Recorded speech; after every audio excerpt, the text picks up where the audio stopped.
চুরি কমতেছে না বাড়তেছে? আগে চুরি হতো এক কায়দায়, এখন চুরি হয় ডিজিটাল কায়দায়। একটা চোরের যদি বিচার আমরা কুরআন আল কারীম দিয়ে সূরা আল মাইদার 38 নম্বর আয়াত দিয়ে করতে পারতাম, বিগত 16.5 বছর বাংলাদেশের যেই টাকাগুলি লক্ষ লক্ষ টাকা চুরি করে যেই জালেমরা বিদেশে তারা বাড়ি বানিয়েছে, গাড়ি করেছে, প্রত্যেকটা জালেমের হাত নয়, শুধু 1-2 বের নয়, কুরআন আল কারীমের আইন যেই দিন কায়েম হয়ে যাবে, এক একটা জালেমের তাদেরকে 1-2টা হাত নয়, শত শত হাত এই চুরির অপরাধে তাদের কাটা যাবে। কথা বলুন ঠিক কি না? বিসমিল্লাহির রহমানির রহিম।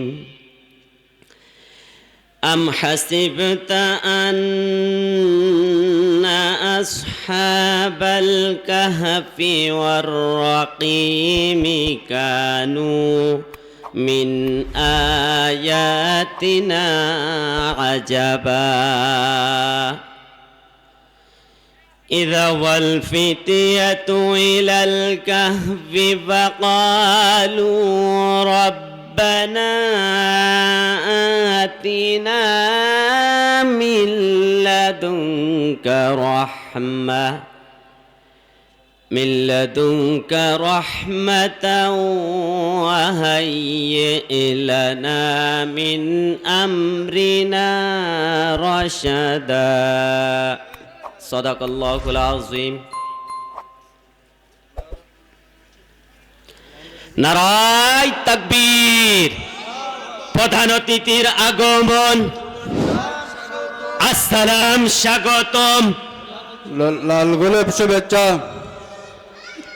আমাদের আজকের মাহফিলের প্রধান অতিথি আলহাজ হযরত মাওলানা আব্দুল লতিফ খান ধলেশ্বরী সাহেব, তিনি আমাদের মাঝে তাশরিফ আনছেন। বিশেষ অতিথিও আমাদের মাঝে চলে আসছেন। ভাইরা আমার, সুতরাং আর কোনো বিভিন্নভাবে বিক্ষিপ্তভাবে ঘোরাফেরা করার কোনো সুযোগ আমাদের আর হাতে নাই। সকলেই চলে আসুন। আজকের মাহফিল ইনশাআল্লাহ আল্লাহ সুবহানাহু ওয়া তাআলা কামিয়াব করবেন। আমরা সকলে পড়ছি আমিন। প্রিয় উপস্থিতি, আমি আপনাদের সম্মুখে ভূমিকা ছাড়াই কথা শুরু করতে চাই। আপনারা রাজি আছেন ভাই? যেহেতু আলোচনা করবেন আলোচকরা, আমরা যারা আছি মাহফিলটাকে আমরা সুন্দর করে দেওয়ার জন্য আমরা এখানে স্টেজে কিছু আলেম আমরা উপবিষ্ট আছি আলহামদুলিল্লাহ। কাটাখালী বাইতুল মামুর পুরাতন জামে মসজিদ ও যুব সমাজের উদ্যোগে দ্বিতীয় বার্ষিক ঐতিহাসিক তাফসিরুল কোরআন মাহফিলের সম্মানিত সভাপতি, সহকারী শিক্ষক, ভবনা ইসলামিয়া দাখিল মাদ্রাসা আলহাজ মাওলানা আলী আকবর সাহেব, আতালাল্লাহু উমরাহু ওয়া বারাকাল্লাহু ফি হায়াতি, আমরা সকলে পড়ছি আমিন। প্রধান বক্তা আন্তর্জাতিক খ্যাতিসম্পন্ন মুফাসসিরে কোরআন আলহাজ হযরত মাওলানা আব্দুল লতিফ খান ধলেশ্বরী সাহেব। আল্লাহ সুবহানাহু ওয়া তাআলা আমাদের এই রাহবারকে হায়াতের ভিতরে বারাকা দান করুক, আমরা সকলে পড়ছি আমিন। বিশেষ বক্তা আন্তর্জাতিক খ্যাতিসম্পন্ন মুফাসসিরে কোরআন, পিএইচডি গবেষক, ঢাকা বিশ্ববিদ্যালয়ে হাফেজ মাওলানা ইমনাল বিন লুৎফুর। আল্লাহ সুবহানাহু ওয়া তাআলা কলিজার ভাইকে যেন আজীবন কোরআন আল কারীমের সাথে লেগে থাকার মতন তৌফিক দান করেন, আমরা পড়ছি আমিন। প্রিয় ভাইরা, আজকে আমরা এখানে উপস্থিত হতে পেরে খুশি না বেজার বলেন তো দেখি? এই মাহফিল হতে গিয়ে কি কারোর অনুমতি লেগেছে? চিল্লান দিয়ে বলেন, কারোর লেগেছে?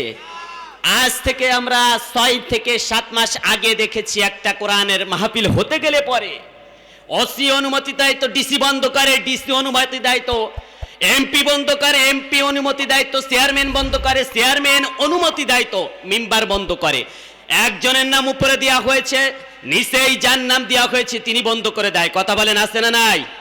সুতরাং যেই মহান মুনিব আমাদের কাছে বাধা বিপত্তি এবং কোরআন আল কারীমের মাহফিলকে করতে গেলে অনুমতি নেওয়া লাগবে, 90% মুসলমান কলিজার উপরে আমাদেরকে দাঁড়িয়ে কাদের কাছ থেকে? একজন নামধারী যেই সমস্ত মানুষগুলি যারা অমুসলিম তাদের কাছ থেকে অনুমতি পূর্বে আমাদের অনুমতির নামে যারাই কোরআন আল কারীমের মাহফিলে বাধা দিয়েছিল আমরা দেখেছি, গোটা পৃথিবী দেখেছে, পিছনের দরজা দিয়ে পালিয়ে যায় চোর, ডাকাত, বদমাইশ, গুন্ডা। কথা বলেন ঠিক কিনা? কোন রাষ্ট্রনায়ক পৃথিবীতে পিছনের দরজা দিয়ে পালিয়ে যায়? বাংলার মানুষ এই 53টা বছরে সর্বপ্রথম 5ই আগস্টে দেখেছে। কথা ভাইরা আমার, সুতরাং আমাদেরকে যে মহান মুনিব আমাদেরকে আজকে শান্তির শ্বাস নিঃশ্বাস নেওয়ার মতন এই মাহফিলের মঞ্চে, মাহফিলের ময়দানে আমাদেরকে সুযোগ করে দিয়েছে, তার দরগাহে প্রাণ খুলে আমরা শুকরিয়া আদায় করছি। সকলে পড়ছি আলহামদুলিল্লাহ।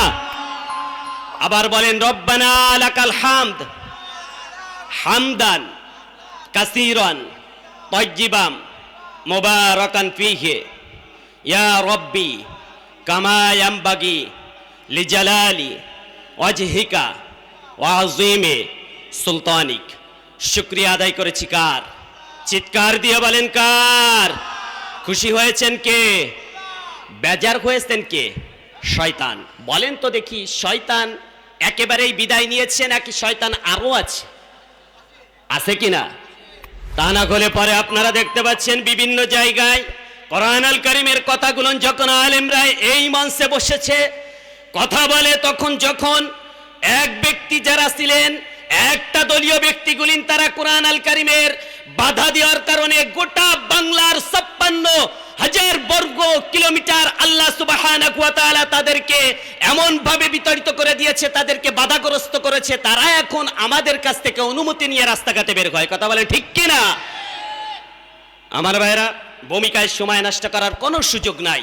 লক্ষ কোটি দরুদ আর সালাম বর্ষিত হোক বিশ্বনবী জনাবে মুহাম্মদুর রাসূলুল্লাহ সাল্লাল্লাহু আলাইহি ওয়াসাল্লামের শানে, যেই নবীকে এই ময়দানে এই দেশে গালি হয়েছে, তার সেই গালির যখন প্রতিবাদ করতে তাওহীদি জনতা রাস্তায় নেমেছে, তাদেরকে যারা বাধাগ্রস্ত করেছে, যেই মানুষগুলিন তাদের ইশারায় তাদের বুকের উপরে যেই পুলিশগুলিন তারা বুকের উপরে গুলি চালিয়ে তাদেরকে রক্তাক্ত করেছে, আল্লাহ সুবহানাহু ওয়া তাআলা সেই মানুষগুলিনকে রাসূলের শানের বেয়াদবি করার কারণে বেইজ্জতির চরম শিখরে পৌঁছিয়ে দিয়ে এদেশ ছাড়া করে দিয়েছে। কথা বলেন ঠিক কিনা? অথচ আমরা দেখেছি বাবার নামে যখন শেখ মুজিবের নামে গালি হয়েছে, রাতারাতি সেই ব্যক্তি গুম হয়ে গিয়েছে, মামলা হয়েছে। কথা বলেন হয়েছে কিনা? সুতরাং আমরা আমাদের নবীর নামে সর্বপ্রথম দুরূদ আর সালাম পাঠিয়ে আমাদের আলোচনা শুরু করতে চাই। সকলে পড়ছি সাল্লাল্লাহু আলাইহি ওয়াসাল্লাম। তেলাওয়াত করেছি কোরআন আল কারীমের 18 নম্বর সূরা 15 নম্বর পারা সূরাতুল কাহাফের 2টা আয়াতে কালিমা 9-10। এই আয়াতে কালিমার আলোকে আমি আপনাদের সম্মুখে তত সময় পর্যন্ত আমি কথা উপস্থাপন করব যত সময় পর্যন্ত আমাদের আজকের আজানের মাধ্যমে নামাজ যে শুরু হবে নামাজ না হয়। আপনারা শুনতে রাজি আছেন? কারা কারা দেখে লিল্লাহি তাকবীর। ভাইরা আমার, কোরআন আল কারীমের 18 নম্বর সূরা সূরাতুল কাহাফ। কাহাফ শব্দের শাব্দিক অর্থ হচ্ছে আল গারু ফিল জাবাল। গর শব্দের শাব্দিক অর্থ হচ্ছে গুহা, কাহাফ শব্দের শাব্দিক অর্থ হচ্ছে গুহা। তার মানে একটা গুহা হচ্ছে প্রশস্ত গুহা আর একটা গুহা হচ্ছে সংকীর্ণ গুহা। এই দুই গুহার ভিতরে আবার পার্থক্য আছে। কাহাফ শব্দের ভিতরে আল্লাহ সুবহানাহু ওয়া তাআলা এই সূরাতুল কাহাফের ভিতরে 15 নম্বর পারার 18 নম্বর সূরা, এর ভিতরে মৌলিক গল্প আছে 4টি। কয়টা বললাম? আর একটু বলেন আমার সাথে। 4টি। একটা গল্প আছে এই কাহাফকে কেন্দ্র করে, যেটা হচ্ছেন ঐতিহাসিক আল মুনাসাবাতু বাইনা সূরাতাইনি। তার মানে তাফসীরের যে নিয়ম নীতিগুলো আছে এগুলো বলতে গেলে অনেক সময় লাগবে, আমি ওটা বলবো না। শুধুমাত্র আমি আজকে সার সংক্ষেপ কিছু কথা বলবো। আল্লাহ সুবহানাহু ওয়া তাআলা যেন আমাকে আপনাদের খেদমতে কবুল আর মঞ্জুর করেন। আমরা পড়ছি আমিন। প্রিয় উপস্থিতি, এই সূরার ঐতিহাসিক ব্যাকগ্রাউন্ড হচ্ছে রাসূলের কাছে তদানীন্তন সময়ে কাফের মুশরিকরা প্রশ্ন করেছিল 3টা। কয়টা বললাম? 3টা। 1 নম্বরে বিশ্বনবীকে বলেছিল, হে নবী আপনি বলেন তো দেখি রূহের তাৎপর্য কি, রূহ কি। 2 নম্বরে বলা হয়েছিল কোন সেই ব্যক্তি যেই ব্যক্তি পৃথিবীর মাশরিক থেকে মাগরিব পর্যন্ত ভ্রমণ করেছে। 3 নম্বরে রাসূলের কাছে প্রশ্ন করা হয়েছিল তারা কারা, যাদের ঘটনা অত্যন্ত নির্মম, নিষ্ঠুর, হৃদয় বিদারক, যেই ব্যক্তিগুলি ইতিহাসের তারা বিগত হয়ে গিয়েছেন। রাসূলুল্লাহর কাছে এই 3টি প্রশ্ন করার পরে রাসূলুল্লাহ সাল্লাল্লাহু আলাইহি ওয়াসাল্লাম তিনি বলেছিলেন তোমাদের প্রশ্নের জবাব আমি দিব ইনশাআল্লাহ। বলতে বলে গিয়েছিলেন আগামীকাল, ইনশাআল্লাহ শব্দ বলেছিলেন না। এই কারণে অনেক মুফাসসিরের অনেক মতামত আছে। কেউ কেউ বলে তার কাছে সর্বনিম্ন 15টা দিন ওহী আসা বন্ধ ছিল। সেই একটা ঘটনা হচ্ছেন সূরাতুল কাহাফের ভিতরে বর্ণনা করেছে। আজ থেকে এখান থেকে প্রায় ৬,০০০ বছর পূর্বে জর্ডানের রাজধানী আম্মান শহর থেকে ৬০ কিলোমিটার দক্ষিণ পূর্বে মানজালুস নামক পাহাড়ের হাইজুক নামক গুহায় এক হৃদয় বিদারক ঐতিহাসিক নির্মম পৈশাচিক এক ঘটনার অবতারণা ঘটে গিয়েছিল, যাহার বর্ণনা এই কোরআন আল কারিমের ভিতরে দিয়েছে। সুবহানাল্লাহ বলেন। রাষ্ট্রের নাম হচ্ছে জর্ডান। রাষ্ট্রের নাম কি বললাম? জর্ডান। আর রাষ্ট্রের যে রাজা ছিলেন, বাদশার নাম হচ্ছেন দাকিয়ানুস। বাদশার নাম দাকিয়ানুস। বাদশাটি ছিলেন স্বৈরাচার। কি ছিলেন? স্বৈরাচার। বাদশার গুণ ছিল প্রধানতম 4টা। কয়টা বললাম? 4টা। 1 নম্বরে বাদশা ছিলেন জালিম, 2 নম্বরে বাদশা ছিলেন মূর্তি পূজক, 3 নম্বরে বাদশা ছিলেন অহংকারী, 4 নম্বরে স্বৈরাচার, তিনি ছিলেন নিষ্ঠুর। গোটা পৃথিবীর আপনি আজকে দেখতে পাবেন, আজ থেকে ৬,০০০ বছর পূর্বের ইতিহাস আপনি মিলান, স্বৈরাচার যারা হয় তারা হয় 1 নম্বরে হচ্ছেন জালিম। কথা বলেন ঠিক কিনা? আমরা দেখেছি জালিমের জুলুম, কতটা জুলুম হলে পরে জালিম কিভাবে তারা জুলুমের সর্বোচ্চ শিখরে পৌঁছাতে পারে। কত বড় জালেম হলে পরে ফিরআউন মুসা আলাইহিস সালামকে তিনি দুনিয়াতে আসতে দিবেন না, এই জন্য 1টা 2টা শিশু নয়, 80 থেকে 84,000 শিশুকে ডাইরেক্ট ক্রস ফায়ার দিয়ে চাপাতি দিয়ে তাদের গলার উপরে চাপাতি দিয়ে কুরবানির পশুর মতন জবাই করে তাদেরকে নীল নদ সহ অন্যান্য নদীতে তাদেরকে ভাসিয়ে দিয়েছেন। আউযুবিল্লাহ পড়েন। আমরা দেখেছি গোটা বাংলাদেশের কত বড় জালিম হলে পরে দেশের রাষ্ট্রের জনগণের ট্যাক্সের টাকায় বন্দুক কিনা, জনগণের ট্যাক্সের টাকায় গুলি কিনা, জনগণের ট্যাক্সের টাকায় এরোপ্লেন কিনা, সেই এরোপ্লেন এই হেলিকপ্টারে আকাশে চড়িয়ে দিয়ে সেখান থেকে রাতের আধারে যারা গুলি করে করে ছোট্ট নবজাতককেও হত্যা করতে পারে, এর থেকে বড় জালেম বাংলার জমিন আর হতে পারে বলে বিশ্বাস করি না। কথা বলেন ঠিক কিনা?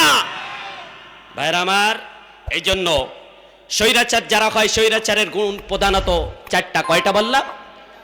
কত বড় স্বৈরাচার হলে পরে ইব্রাহিম আলাইহিস সালামকে নমরুদ আসতে দিবে না। পৃথিবীতে যখন তিনি আসছেন তখন জীবন্ত পয়গম্বরটাকে, জীবন্ত নবীকে তারা যেভাবে নমরুদ তিনি আগুনের অগ্নিকুণ্ডি জ্বালিয়ে সেখানে নমরুদ তিনি ইব্রাহিম আলাইহিস সালামকে তাকে তিনি আগুনের ভিতরে নিক্ষেপ করেছেন, এর থেকে বড় জালিম আর হতে পারে না। কথা বলে ঠিক কিনা? ভাইরা আমার প্রিয় উপস্থিতি, এজন্য 1 নম্বরে হচ্ছেন জালিম যারা হয়, তার মানে হচ্ছে স্বৈরাচার যারা, স্বৈরাচারের গুণ 4টা। কয়টা বললাম? 1 নম্বরে জালিম, 2 নম্বরে হচ্ছে মূর্তি পূজক। 2 নম্বরে কি? মূর্তি পূজক। বলেন তো দেখি বাংলাদেশে মূর্তি ছিল কিনা? টাকার ভিতরে মূর্তি ছিল, প্রত্যেকটা মোড়ে মোড়ে মূর্তি ছিল, পয়সার ভিতরে মূর্তি ছিল।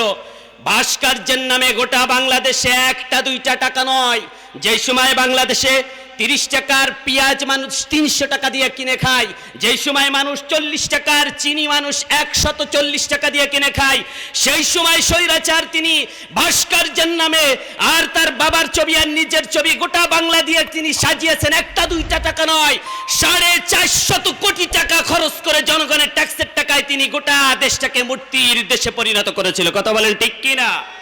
এটাও আমরা দেখেছি। আল্লাহ সুবহানাহু ওয়া তাআলা তিনি সেই কথাগুলি বলেন, লা ইন্নাশরাকতা লা ইয়াহবাতান্না আমালুকা ওয়া লা তাকুনান্না মিনাল খাসিরিন। জোরে বলুন আল্লাহু আকবার। আল্লাহ তাআলা বললেন, যাদের শিরিক মিশ্রিত আমল রয়েছেন তার পিছনে যত আমল আছে সব আমলগুলি নষ্ট করে দিবেন কে? আমার দেশে শিরিক ছিল কিনা? মোড়ে মোড়ে শিরিক, শিরিক আর শিরিক।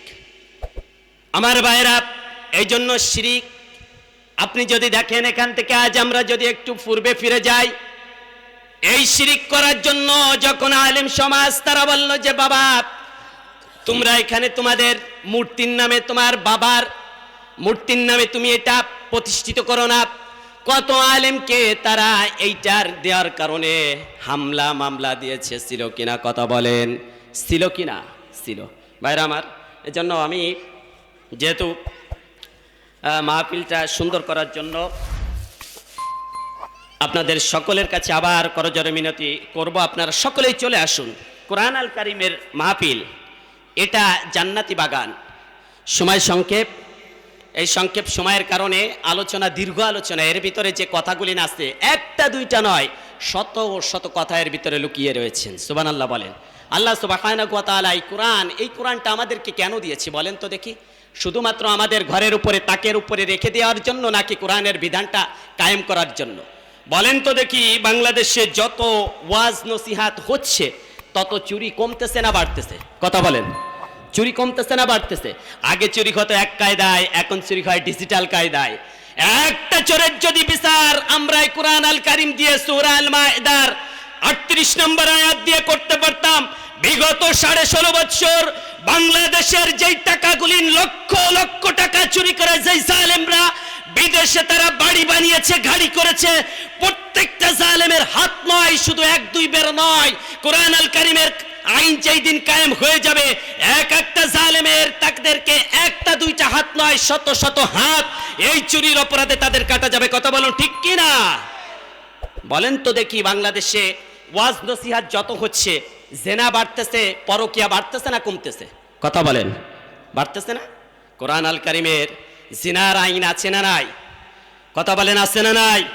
কোরআন আল কারীমে সূরাতুন নূরের 2 নম্বর আয়াতে কালিমা দিয়ে যদি আমরা একটা জিনাকরের বিচার করে দিতে পারতাম, আর এই বিচারটা যদি আমরা বাংলাদেশের যে টিভি চ্যানেলগুলো রয়েছে, এই টিভি চ্যানেলগুলোয় আমরা যদি প্রত্যেক 5 মিনিট অন্তর অন্তর দেখাইতে পারতাম, কি বিচার?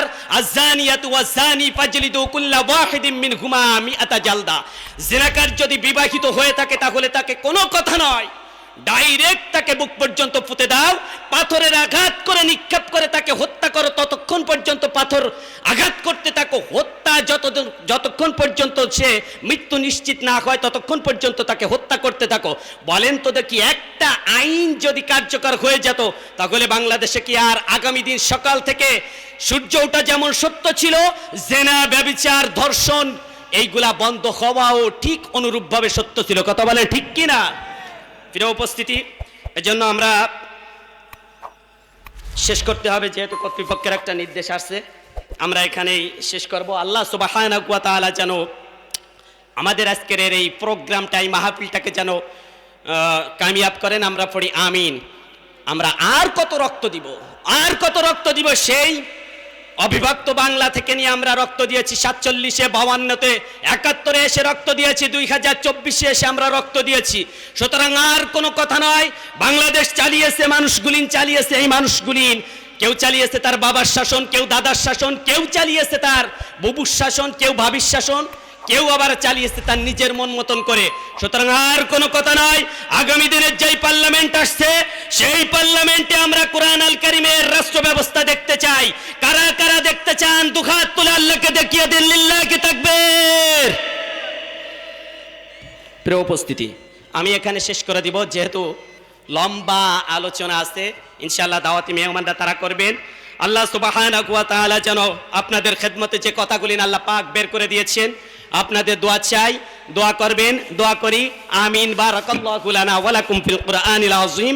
ওয়াসসালামু আলাইকুম ওয়া রাহমাতুল্লাহি তাআলা ওয়া বারাকাতুহু।